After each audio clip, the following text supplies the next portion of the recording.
Hello guys! Today is the day when I'm not afraid of anything because I'm going to run a liquid simulation in Cinema 4D on this, the brand new little HP ZBook.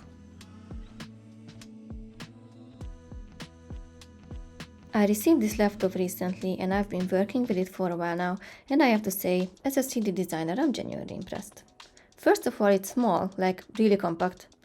And that's a big deal for me. I'm constantly moving between places, client meetings and travel setups, so having something this powerful in such a portable form is honestly a game changer.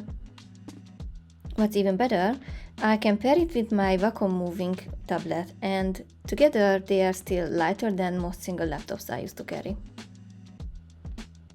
I was honestly skeptical at first, like, can something this thin and small really handle my 3D workflow? But I've thrown a lot at it. Cinema 4D, Substance, rendering tools, Adobe apps, all at once, and it's smooth, fast and reliable. That kind of power in a machine this size is exactly what I've been looking for. In the past I had issues with sound, but this laptop is very quiet compared to other Windows laptops I had before, especially these powerful ones. So it made my setup super flexible. I can work on concepts on the go, sculpt or texture with my little Wacom Movink plugged in, and then do my final renders when I get back. So yeah, I'll get into more details in this video, but this ZBook Ultra is genuinely impressed me by being faster, easier and just more mobile. So HP really nailed it with this one. So let's jump into Cinema 4D and let's see how this goes. So here we are in Cinema 4D, and I will quickly break down this project for you so you will understand the setup. So basically this is my scene folder. I have a redshift camera in there, and I also have this backdrop object. I also have a couple of area lights, and I also have this redshift dome light, and I use Grayscale Gorilla HDRI light because I'm Grayscale Gorilla subscriber for many years, so I use a lot of stuff from their studio, for example.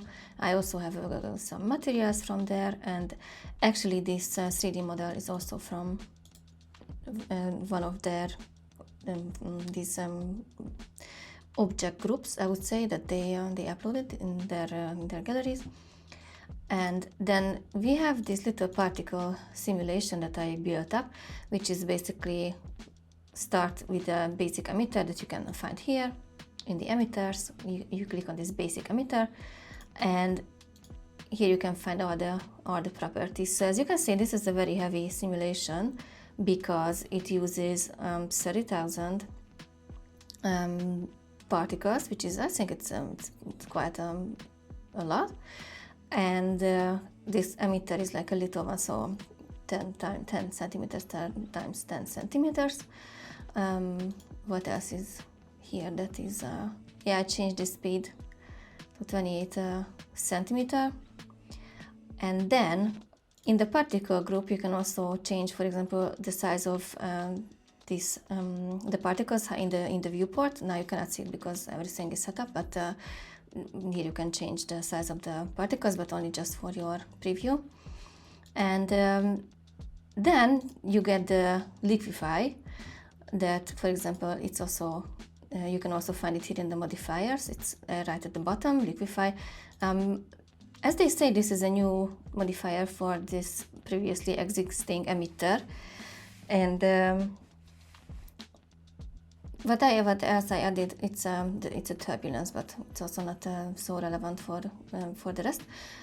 So in the liquify you can change a couple of settings. I'm going to share with you how I set this up. For example, the viscosity is 5 because I want it to have like this honey-like soft material, and the surface tension is 0.2. I will put a couple of links to really amazing tutorials about all these particle simulations and whatnot. It takes a lot. So, and then when you're done with this, there comes the liquid mesh, and the liquid mesh is also here. And liquid mesh is what turns your particles into a mesh. So here you can see when we zoom out that it's very very dense mesh, but you can change everything. So for example, in the properties, I changed influence scale and the surface offset, also the steps, and I also added this smoothing on the geometry, and basically that's it. But I wanted to say, if for some reason the particles don't appear in your perspective view, then you just have to go and check this viewport visibility and render visibility, because sometimes that can mess things up. So this is a very simple simulation that I set up, and I chose a really fun glass material for this pipe, and this gooey blue material for the liquid. And if we press play, then you will see what happens. Then the liquid will start to build up from the emitter and it's going to fill the pipe. And as you can see, it's going really well compared to the fact that this is a laptop, and how many particles are in this simulation already. And I think you can already put this higher if you want, so then it will still go with the same speed.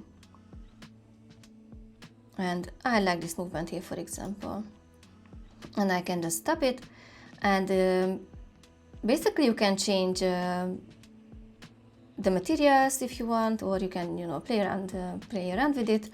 And in the Redshift render preview, we can check how this is going to look. I can just pop it here,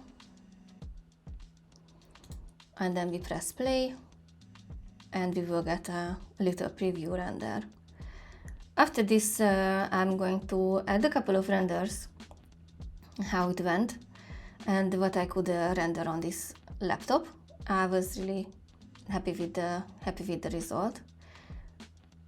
So here you can see the preview of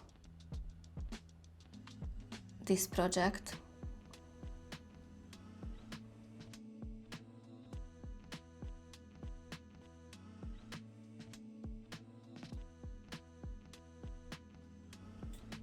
So my conclusion at the end of this video is that this laptop is really powerful, and I think it works just fine for all sorts of heavy graphic design related or 3D projects. So I would definitely recommend it for people who are looking for this kind of device.